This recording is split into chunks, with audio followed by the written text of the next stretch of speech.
Olá pessoal, aqui é Daniela Godoy, em Das TV, Boas Práticas Educativas.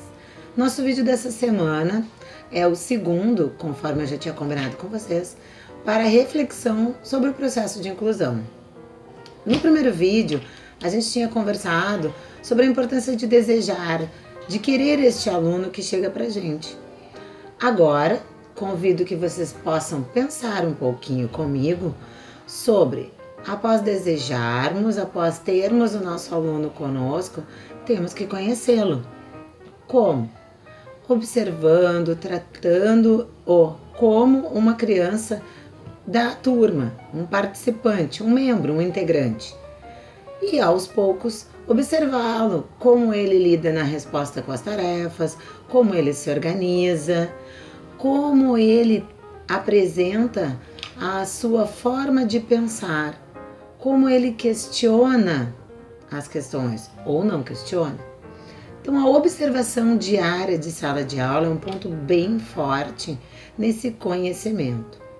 Sugiro também que após esta observação de sala de aula, do cotidiano, que possa haver uma conversa com as famílias.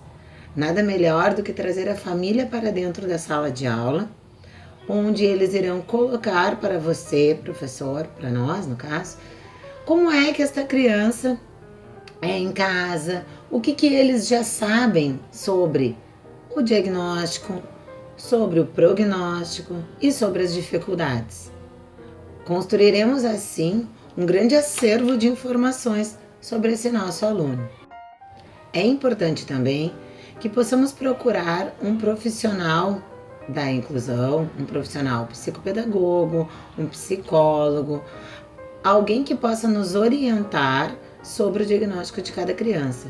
Buscar informações sobre o que é este determinado diagnóstico. Muitas crianças recebem um diagnóstico determinante, mas ele às vezes pode se transformar, pode ser muito diferente. Ouvimos histórias de crianças que saem às vezes dos hospitais com informações dos médicos para suas famílias que não irão caminhar, que não irão falar, que não irão se comunicar de alguma forma. Serão crianças somente espectadoras.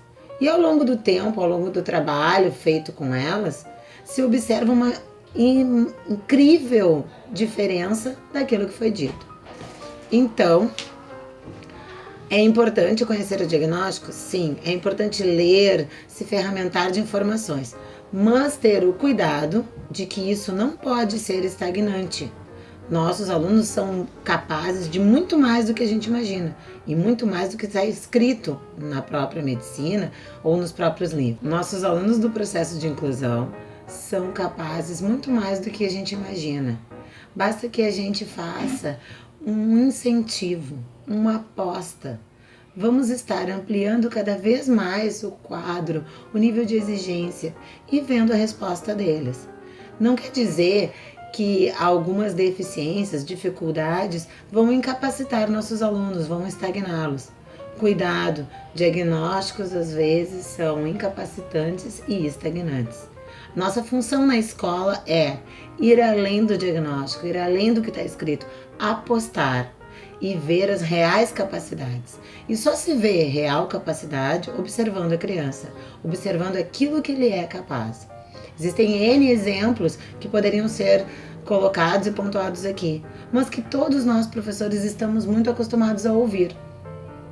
Então, a dica dessa semana segue: vamos querer, desejar e agora conhecer para podermos planejar as atividades adequadas que vão promover em nossos alunos a superação.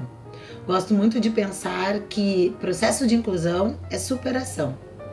Por que, então, os nossos alunos estão nas escolas regulares? Para se superarem.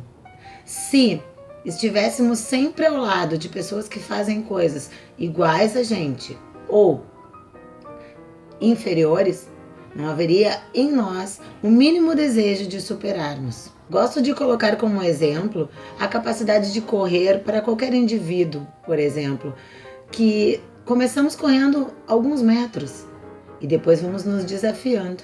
porque ao nosso lado há alguém que acredita, ou a nós mesmos também, que nos desafiamos interiormente. Temos que instigar isso nas crianças dos processos inclusivos. Fica a dica dessa semana, então, a segunda proposta de reflexão sobre inclusão. Aguardem, se inscrevam no canal, curtam, compartilhem, pois seguirão outros vídeos sobre a inclusão. Tchau e até a próxima semana.